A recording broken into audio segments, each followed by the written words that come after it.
This story does not have a name, and there is a reason for that.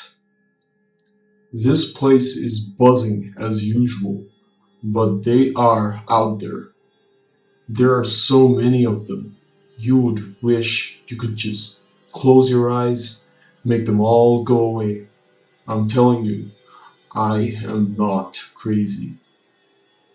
I don't like how these people look at me like I'm crazy. Sometimes I wonder if they think I scream on purpose. Why would I do that? There are people in this hospital that shouldn't be here. They just walk around scaring people like it's their business. I wish I can see outside though. The green leaves, the sun, anything but this place filled with people who should be forgotten by now. The woman everyone calls Maria is coming. They give me this green liquid in a syringe. Bastards. All of them. I am not sick. The man ran down by a truck in 1995, walks in with her. His eyes were popped out of their sockets when the truck ran through him. His head cracked open, so there's a wide yawning, and he turns to look at me.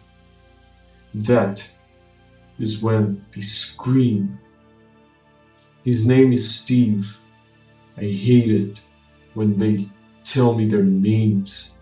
I hate seeing them. He walks close to me. His shirt is soaked in blood, dripping on the floor. His right hand was broken bad, and the elbow bones are out. He comes close, and I scream at the nurse, Maria. She watches me with pity, while Steve, with his lifeless hand, touches my face. It is always better when I wake up. The first 15 minutes or 30 is good. I can remember my name, Thomas. My mom liked to call me Tom.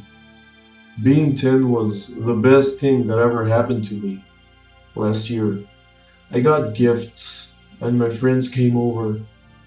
That was when I saw him, my first. Philip, black boy, 8, water coming out of him like a fountain. His shoes were all soggy, making wet sounds. "Why are you wet?" I asked.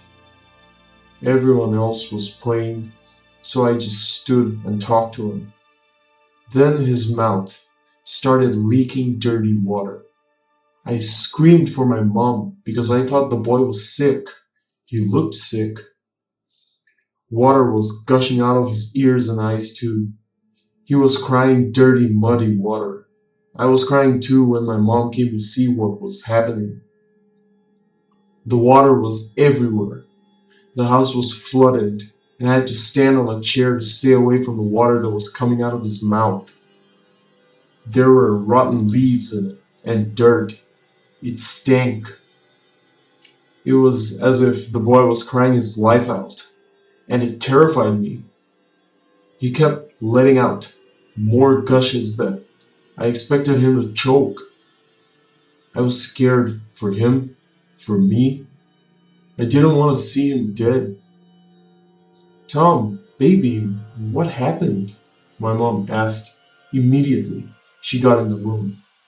I pointed at him. She looked at him, straight at him, and looked back at me. "What's there, baby?"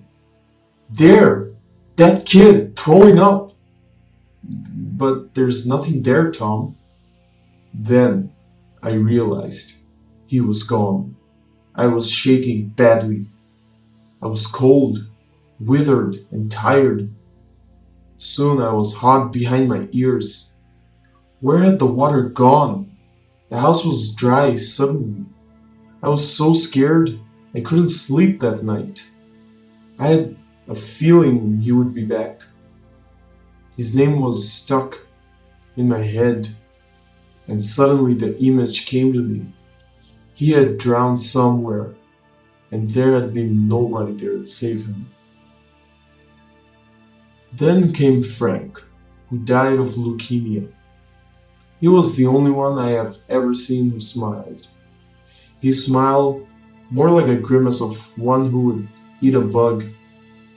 His head was full of hair, his neck broken, resting on his shoulders. Sometimes we sat out on the porch and talked. He didn't know why, but he said he hung himself a few weeks after the diagnosis. It was sad, the way he talked, like it was yesterday, when it was 7 years ago. We were talking when my mom came from behind, and I shot up in shock and grazed at my knee. Frank was gone when I got up. There was blood oozing out, and Mom panicked and cried and carried me in. She said I was sick later when I told her about Frank. Sick was better than crazy. I wish I stayed sick, or better. I wish I had known how to close my eyes when they came. Going to the hospital is a bad idea. They are everywhere.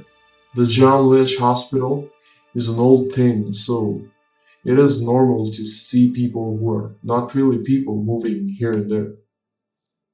I held my mom's hand tight. My body was shaking and suddenly felt like I was being sucked down beneath the clean floor of John Leach Hospital. My body buried itself further down the earth. They are all here. People who died from being shot in one old war or the other. A girl whose neck was open like a chignon with blood pouring down continuously down her jean pant, tank top and the floor. A black woman with a bloodied face. There are so many. I always feel like throwing up. They walk like they own the place, are a part of the system, like they're not foreign bodies stubbornly sticking around. Then it felt like they're all looking at me. Everyone, even my mom, is looking at me. I could not feel her hand wrapped around mine.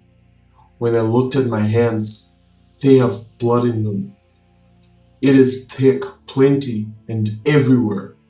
My shirt is soaked, and then I realized the blood is coming from my own neck, and I am gushing out blood too. So I scream. It hurts. I swear it does. It hurts so bad. I could hear the sound of my heart slowing. Thomas, 11 years, dead by draining the last of his blood. I became scared. What can I do? Scream? I didn't know if I am making any sound, but I was screaming in my head. They say nothing happened to me. The doctor, who checks me every week, says I have a rare kind of a yet-to-be-diagnosed psychological problem. I tell him that I see ghosts, and he agrees, but I know he does not, because he shakes his head and writes on his note before looking at me, sadly. He asks me about the recent ghosts I've seen.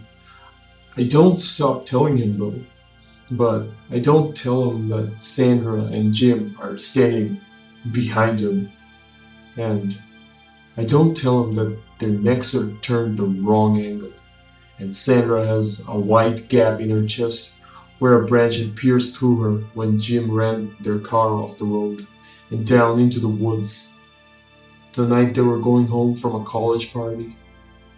I do not tell him that Sandra has her hands around his air pipe and that Jim has a sledgehammer above his head awaiting my approval. Perhaps just a mere shake of my head before they strike. I do not tell him that he would be dead before tomorrow. How do I tell him the such?